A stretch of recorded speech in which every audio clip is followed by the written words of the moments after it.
Sometimes, what makes grief feel heavier isn't just the loss of someone, it's the feeling that a part of your own life is disappearing with them.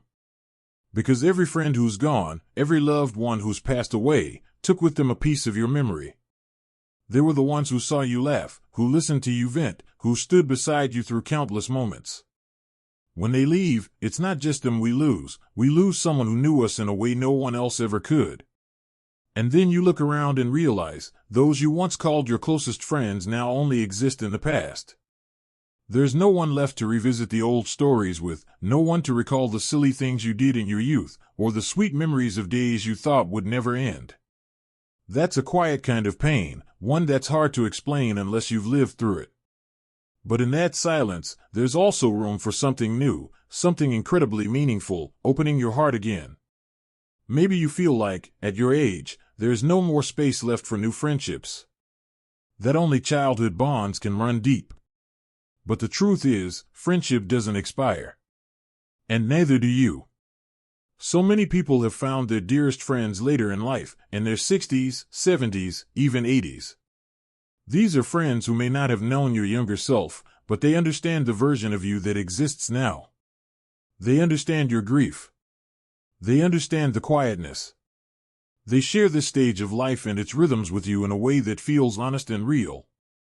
You might meet them at a Tai Chi class, during a club gathering, in the quiet rows of a temple or church, or even in a waiting room at a clinic.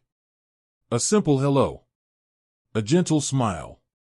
A small question like, "Do you walk here often?" Sometimes that's all it takes to start a connection.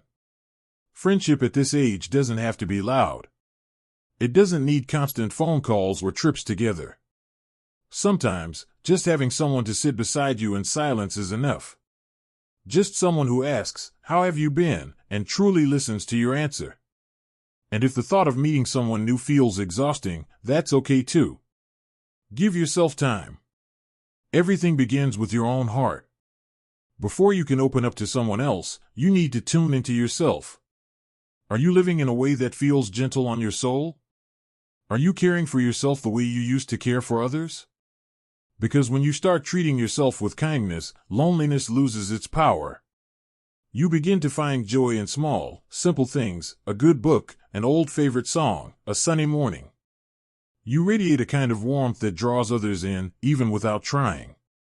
Let me be clear about something else. You don't need to smile every day. You don't always have to be strong. There will be days when you feel hollow. Mornings when you wake up and wonder why you should even get out of bed. Nights when the ticking clock is the only sound in your room. That's normal. It's okay. What matters is that you don't stay in that place for too long. One simple and powerful way to lift your mood is to give yourself a small daily task. Maybe it's a 10-minute walk outside. Calling an old friend. Tidying up your closet.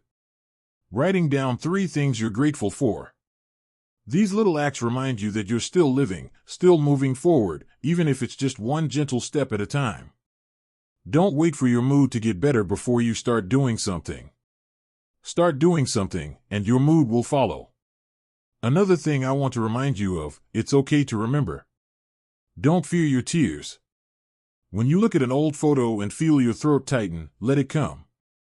Crying doesn't make you weak. It helps you heal. Because in every tear is love unspoken, goodbyes you never had the chance to say. If you can, talk to your children or grandchildren about the friends and loved ones you've lost. Share the good memories, the lessons those people left behind. It's not just a way to keep them close in your heart, it's also a way to pass on values and stories that matter. Let the next generation learn that while loss is part of life, love never truly disappears. And finally, please know this, you are not walking this path alone. So many others are carrying the same quiet burdens of grief each day. And it's people like you, yes, you, who prove that the human heart can endure more than we think, and still go on loving. You've come such a long way. And there is still so much beauty ahead, even if the ones you love are no longer here to see it with you. They may be gone, but they've left behind something powerful in you, a quiet strength that maybe you never even knew you had.